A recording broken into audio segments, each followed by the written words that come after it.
What's up, guys? It's a Spent Man coming to you from the beautiful North Country. Today I'm going to be making a video talking about why things are going to get weirder. And I haven't made one of these social commentary type videos in a while, and I'm going to call it Spent Man Takes and organize it below underneath the Spent Man Takes banner down there for all my social commentary videos. But why are things going to just continue to get weirder and weirder as time goes on? And I'm sure a few of you out there already know the answer, but as the world and politics ascends and gets more and more progressive, things will continue to get more and more chaotic, more disordered, and the happenings in the social sphere, politics and culture will just continue to get weirder and weirder and weirder and more profane and in so many different ways until people just can't argue about it anymore. It's going to get to a point of where there's nothing left to say and things will have no choice but to just implode, because that's what the end point of progressivism is. And if we look out here in the woods, we've been getting a lot of rain up here in the North Country, and in the fields, it's been flooding our fields, and we can't get to them with the tractors, and there's flooding in Vermont and a lot of different places. But that also brings fermentation and bubbling and working, and the swamps get established, and that's kind of the motif of this summer. It's really wet and swampy and humid and kind of uncomfortable. So what's going on is that people are kind of sitting back, relaxing, trying to enjoy the summer, and they're refreshing, renewing, rejuvenating. So for the profane world, for the dark side, that's what's happening as well. And so I think we can look forward to seeing more of the same. I don't think it's so much going to be germ warfare in the future, but more of this climate hysteria thing that they've been pushing on people basically my whole life. I was thinking about it the other day about how the media and the government, for any of us that grew up in the 90s, they've been doing this our whole life by making us feel terrified and scared of the earth that we live on, right? Because we're in the mechanized kind of reign of quantity, the industrial age that is disconnected from nature and disconnected from tradition and disconnected from a lot of different spiritual traditions. So we feel in a lot of ways that we're put on this planet and we don't really belong here, which is the opposite of the truth. We do belong here. Humans have a vital job to do on Earth.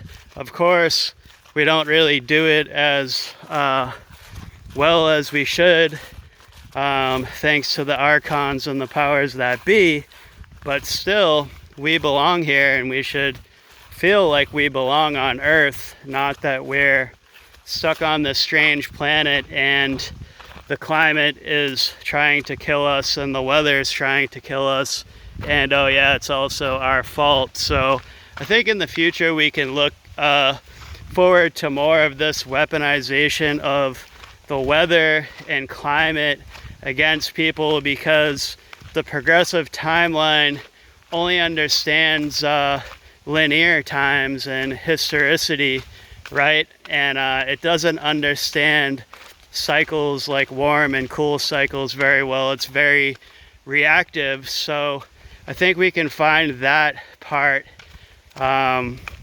the climate part being weaponized against us more. And of course, they'll develop systems to try and keep us in our homes whenever they want to, or not sell us gas, transition to electric vehicles so they can control when and how long that we can travel and things like this. And a lot of this stuff is already out there, so it'll be kind of old news for a lot of people, but I'm just looking into my crystal balls and seeing that for the future. Of course, there's nothing new under the sun, and every year, no matter what the weather is, it's some sort of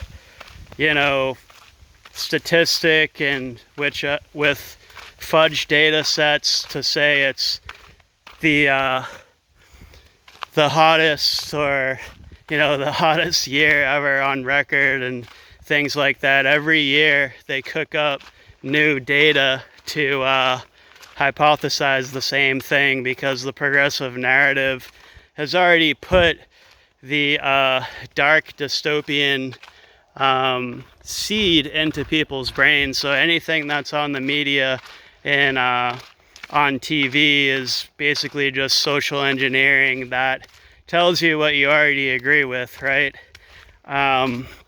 So yeah, the weaponization of the climate, and of course they'll use that to try and get people to not eat meat and control people's diets and try and control as much as they can before 2030, because I believe in the year 2030, the Iron Age, or the Kali Yuga, the Dark Age that we're in now, I think it will probably end or start to end in 2030, between the year 2030 and 2082. And I've done some research on that, guys. So check out my blog, fortruthandfreedom.substack.com, to read some of my writings about some of the socio-political things, where I kind of merge the madness of politics with a sort of spiritual perspective.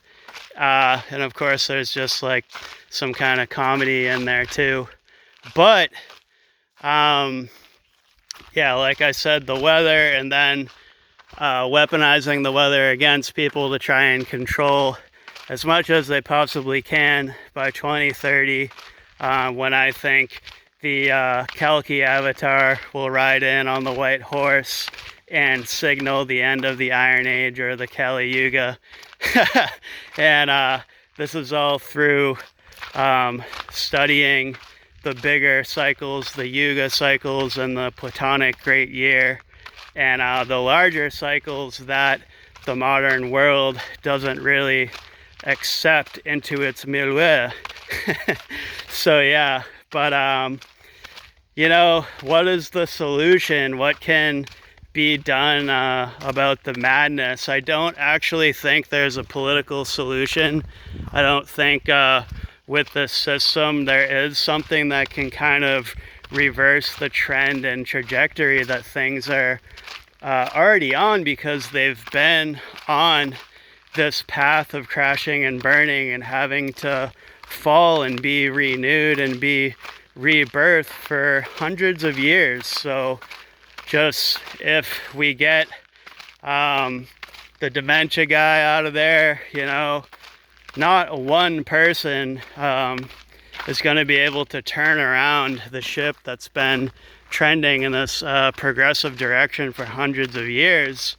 That's not going to be the hero that rides in on the white horse as prophesized in the Vedas or in Revelations or something like that. It's not going to be Donald Trump or Ron DeSantis or any one person like that, because, as I said, this trend, this progressive trend, has been going on since the 1700s and the Enlightenment era ideas that America was founded upon.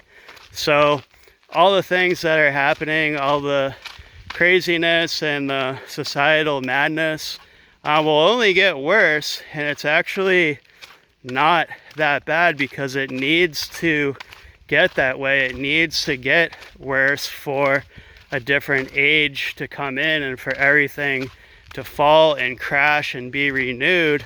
So I do support accelerationism in that way, and so I do think, even though I don't have a lot of hope in the political scenario, I do think that a different president, like a Ron DeSantis type person, you know, we can't just give up on politics all the way, because it's just a reality, and the more tyrannical and the bigger government gets, the more control it has over your life and what you can buy and sell. So trying to ignore it isn't really going to work, because it's always going to be there kind of poking you, trying to get your attention and provoking you and things like that. So I do think it is good to not ignore politics altogether. I do think that someone like Ron DeSantis, as I just said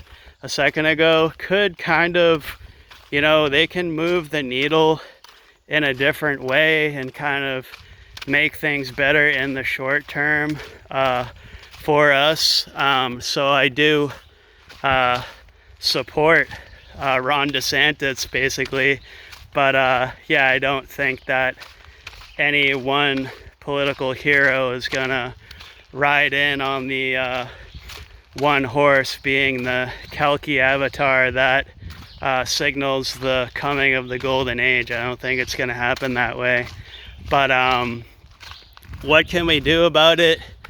Like I said, just kind of accepting the reality that all of this stuff needs to happen, and we definitely shouldn't be reacting to it too much, and definitely shouldn't be trying to stop it or fight it too much, because I also think that the progressive kind of descending world depends a lot on adversarial powers. So if they're sucking up a lot of your energy and your life force, they're actually surviving on that. They're surviving on the adversarial divisive forces. So as I said, we shouldn't just try and ignore it altogether.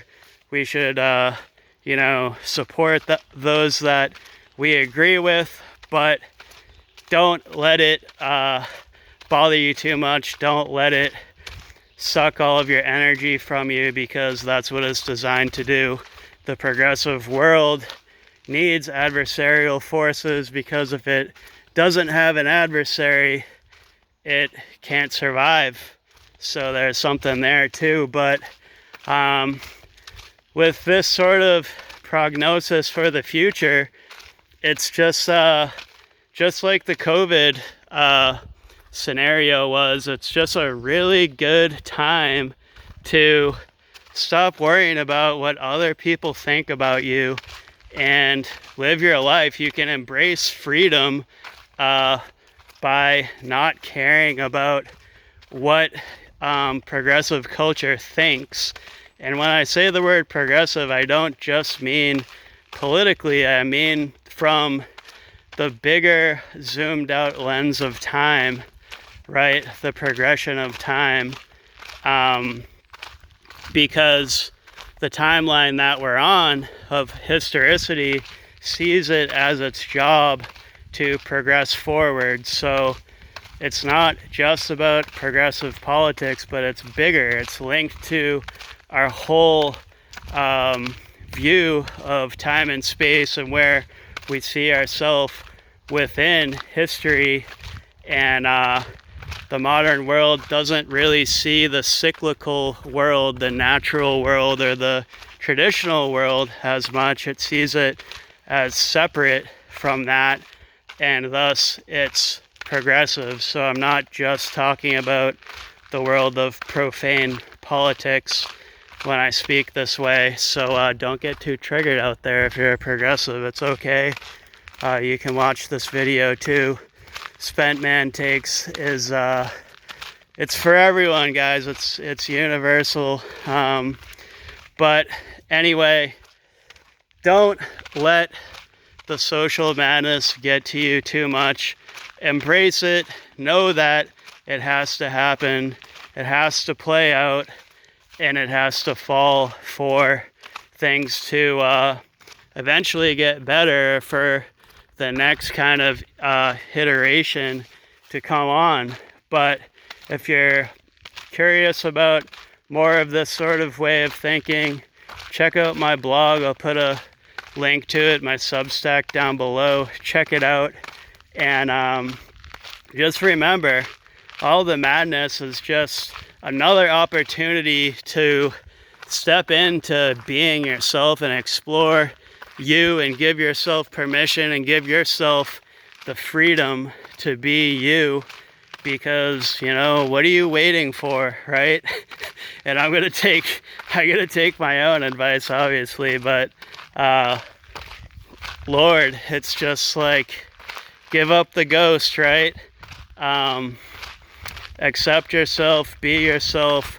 Stop asking the world for permission to be you, right? Because everything in the profane, progressive world is about the external, wanting to get the permission slip to do everything in life, wanting to get a permission slip from the government to be yourself and to express your identity.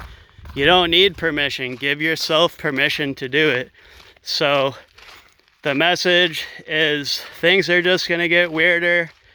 They're going to get weirder because they have to make everyone actually see, and to take that as an opportunity to be yourself, because it's not the external that's going to help you. That's just gonna suck all your energy. But tapping into the eternal, that's where it is, like how I did that. But anyway, this is the first video in the Spent Man Takes series. I've just laid out some different kind of thought forms there. Hopefully some people are still listening, but check it out, subscribe, and that's all I have from the beautiful North Country. This has been the Spent Man. Take it easy. Bye-bye.